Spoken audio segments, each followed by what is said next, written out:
ഉൽപ്പത്തി 30. താൻ യാക്കോബിന് മക്കളെ പ്രസവിക്കുന്നില്ല എന്ന് റാഹേൽ കണ്ട് തൻ്റെ സഹോദരിയോട് അസൂയപ്പെട്ട് യാക്കോബിനോട്, എനിക്ക് മക്കളെ തരണം, ഇല്ലെങ്കിൽ ഞാൻ മരിച്ചു പോകുമെന്ന് പറഞ്ഞു. അപ്പോൾ യാക്കോബ് റാഹേലിനോട് കോപം ജ്വലിച്ചു.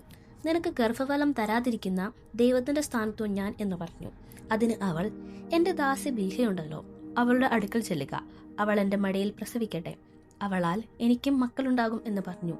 അങ്ങനെ അവൾ തൻ്റെ ദാസി ബിൽഹയെ അവന് ഭാര്യയായി കൊടുത്തു.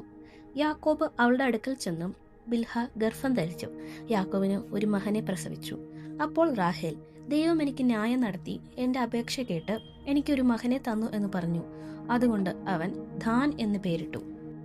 റാഹേലിൻ്റെ ദാസി ബിൽഹ പിന്നെയും ഗർഭം ധരിച്ചു യാക്കോബിന് രണ്ടാമതൊരു മകനെ പ്രസവിച്ചു. ഞാൻ എൻ്റെ സഹോദരിയോട് വലിയൊരു പോർ പൊരുതി ജയിച്ചിരിക്കുന്നു എന്ന് റാഹേൽ പറഞ്ഞ് അവന് നഫ്താലി എന്ന് പേരിട്ടു.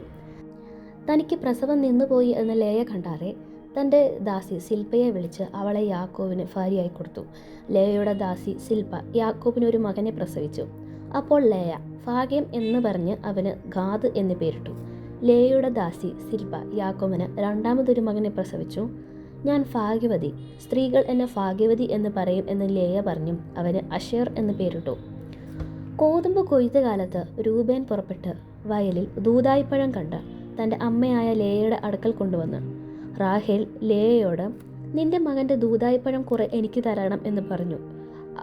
അവളോട്, നീ എൻ്റെ ഭർത്താവിനെ എടുത്തത് പോരായോ, എൻ്റെ മകൻ്റെ ദൂതായിപ്പഴം കൂടെ വേണമോ എന്ന് പറഞ്ഞതിന് റാഹേൽ, ആകട്ടെ, നിന്റെ മകൻ ദൂതായിപ്പഴത്തിന് വേണ്ടി ഇന്ന് രാത്രി അവൻ നിന്നോടുകൂടെ ശയിക്കട്ടെ എന്ന് പറഞ്ഞു.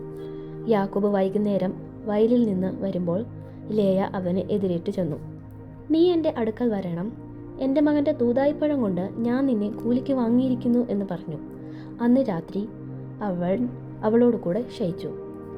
ദൈവം ലേയയുടെ അപേക്ഷ കേട്ട് അവൾ ഗർഭം ധരിച്ചു. യാക്കോബിന് അഞ്ചാമതൊരു മകനെ പ്രസവിച്ചു. അപ്പോൾ ലേയ, ഞാൻ എൻ്റെ ദാസിയെ എൻ്റെ ഭർത്താവിന് കൊടുത്തതുകൊണ്ട് ദൈവം എനിക്ക് കൂലി തന്നു എന്ന് പറഞ്ഞു അവന് ഇസാഖർ എന്ന് പേരിട്ടു. ലേയ പിന്നെയും ഗർഭം ധരിച്ചു. യാക്കോബിന് ആറാമതൊരു മകനെ കൊടുത്തു. ദൈവം എനിക്ക് നല്ല ദാനം തന്നിരിക്കുന്നു, ഇപ്പോൾ എൻ്റെ ഭർത്താവ് എന്നോട് കൂടെ വസിക്കും, ഞാൻ അവന് 6 മക്കളെ പ്രസവിച്ചുവല്ലോ എന്ന് ലേയ പറഞ്ഞ് അവന് സെബുലൂൻ എന്ന് പേരിട്ടു. അതിൻ്റെ ശേഷം അവൾ ഒരു മകനെ പ്രസവിച്ച് അവൾക്ക് ദീന എന്ന് പേരിട്ടു. ദൈവം റാഹേലിനെ ഓർത്തു. ദൈവം അവളുടെ അപേക്ഷ കേട്ട് അവളുടെ ഗർഭത്തെ തുറന്നു. അവൾ ഗർഭം ധരിച്ചൊരു മകനെ പ്രസവിച്ചു.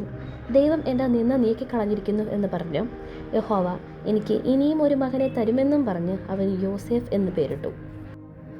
റാഹേൽ യോസേഫിനെ പ്രസവിച്ച ശേഷം യാക്കോബ് ലാബാനോട്, ഞാൻ എൻ്റെ സ്ഥലത്തേക്കും ദേശത്തേക്കും പോകുവാൻ എന്നെ അയക്കണം, ഞാൻ നിന്നെ സേവിച്ചതിൻ്റെ പ്രതിഫലമായ എൻ്റെ ഭാര്യമാരെയും മക്കളെയും എനിക്ക് തരണം, ഞാൻ പോകട്ടെ, ഞാൻ നിന്നെ സേവിച്ച സേവ നീ അറിയുന്നുവല്ലോ എന്ന് പറഞ്ഞു.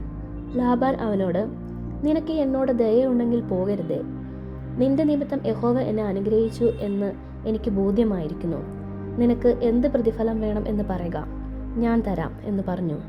അവൻ അവനോട്, ഞാൻ നിന്നെ എങ്ങനെ സേവിച്ചുവെന്നും നിന്റെ ആട്ടിൻകൂട്ടം എൻ്റെ പക്കൽ എങ്ങനെ ഇരുന്നുവെന്നും നീ അറിയുന്നു. ഞാൻ വരും മുമ്പേ നിനക്ക് അല്പമേ ഉണ്ടായിരുന്നുള്ളൂ, ഇപ്പോൾ അത് അത്യന്തം വർദ്ധിച്ചിരിക്കുന്നു. ഞാൻ കാൽ വെച്ചിടത്തൊക്കെയും യഹോവ നിന്നെ അനുഗ്രഹിച്ചുമിരിക്കുന്നു. ഇനി എൻ്റെ സ്വന്തം ഭവനത്തിന് വേണ്ടി ഞാൻ എപ്പോൾ കരുതും എന്ന് പറഞ്ഞു.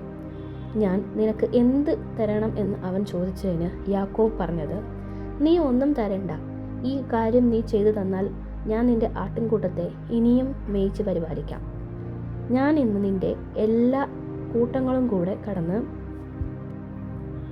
അവയിൽ നിന്ന് പുള്ളിയും മറുവുമുള്ള ആടുകളെയൊക്കെയും ചെമ്മരിയാടുകളിൽ നിന്ന് കറുത്തതിനെയൊക്കെയും കോലാടുകളിൽ പുള്ളിയും മറുവുമുള്ളതിനെയൊക്കെയും വേർതിരിക്കാം. അത് എൻ്റെ പ്രതിഫലമായിരിക്കട്ടെ. നാളെ ഒരിക്കൽ എൻ്റെ പ്രതിഫലം സംബന്ധിച്ച് നീ നോക്കുവാൻ വരുമ്പോൾ എൻ്റെ നീതിയും തെളിവായിരിക്കും. കോലാടുകളിൽ പുള്ളിയും മറുവുമില്ലാത്തതും ചെമ്മരിയാടുകളിൽ കറുത്തതും നിറവുമില്ലാത്തതുമെല്ലാം മോഷ്ടിച്ചതായി എണ്ണാം. അതിന് ലാബാൻ, നീ പറഞ്ഞതുപോലെ ആകട്ടെ എന്ന് പറഞ്ഞു. അന്നു തന്നെ അവൻ വരയും മറുവുമുള്ള മുട്ടാടുകളെയും പുള്ളിയും മറുവുമുള്ള പെൺകോലാടുകളെയുമൊക്കെയും വെണ്മയുള്ളതിനെയും ചെമ്മരിയാടുകളിൽ കറുത്ത നിറമുള്ളതിനെയൊക്കെയും വേർതിരിച്ച് അവൻ്റെ പുത്രന്മാരുടെ കയ്യിൽ ഏൽപ്പിച്ചു. അവൻ തനിക്കും യാക്കോബിനും ഇടയിൽ 3 ദിവസത്തെ വഴി അകലം വെച്ചു. ലാബാന്റെ ശേഷമുള്ള ആട്ടിൻകൂട്ടങ്ങളെ യാക്കോബ് മേയിച്ചു. എന്നാൽ യാക്കോബ് പുന്നവൃക്ഷത്തിൻ്റെയും ബദാം വൃക്ഷത്തിൻ്റെയും അരിഞ്ഞൽ വൃക്ഷത്തിൻ്റെയും പച്ചക്കൊമ്പുകളെ എടുത്ത് അവയിൽ വെള്ളം കാണത്തക്കവണ്ണം വെള്ളം വരിയായി തോലുരിച്ച് ആടുകൾ കുടിപ്പാൻ വന്നപ്പോൾ അവൻ താൻ തോലുരിച്ച കൊമ്പുകളെ പാത്തികളിലും വെള്ളം പകരുന്ന തൊട്ടികളിലും ആടുകളുടെ മുമ്പിൽ വെച്ചു. അവ വെള്ളം കുടിപ്പാൻ വന്നപ്പോൾ ചനയേറ്റ് ആടുകൾ കൊമ്പുകളെ കണ്ടുകൊണ്ട് ചനയേറ്റ് വരിയും പുള്ളിയും മറുവുമുള്ള കുട്ടികളെ പെറ്റു. ആ ആട്ടിൻകുട്ടികളെ യാക്കോബ് വേർതിരിച്ച് ആടുകളെ ലാബാന്റെ ആടുകളിൽ വരയും മറുവുമുള്ള എല്ലാത്തിനെയും അഭിമുഖമായി നിർത്തി. തൻ്റെ സ്വന്തം കൂട്ടങ്ങളെ ലാബാന്റെ ആടുകളോട് ചേർക്കാതെ വേറെയാക്കി. ബലമുള്ള ആടുകൾ ചനയേറ്റുമ്പോഴേക്കും കൊമ്പുകളെ കണ്ട് കൊമ്പ് ചനയേൽക്കേണ്ടതിന് യാക്കോബ് കൊമ്പുകളെ പാത്തികളിൽ ആടുകളുടെ കണ്ണിൽ മുമ്പിൽ വെച്ചു. ബലമില്ലാത്ത ആടുകൾ ചനയേൽക്കുമ്പോൾ അവയെ വെച്ചില്ല. അങ്ങനെ ബലമില്ലാത്തവ ലാബാനും ബലമുള്ളവ യാക്കോബിനുമായി തീർന്നു. അവൻ മഹാസമ്പന്നനായി. അവന് വളരെ ആടുകളും ദാസീദാസന്മാരും ഒട്ടകങ്ങളും കഴുതകളും ഉണ്ടാകുകയും ചെയ്തു.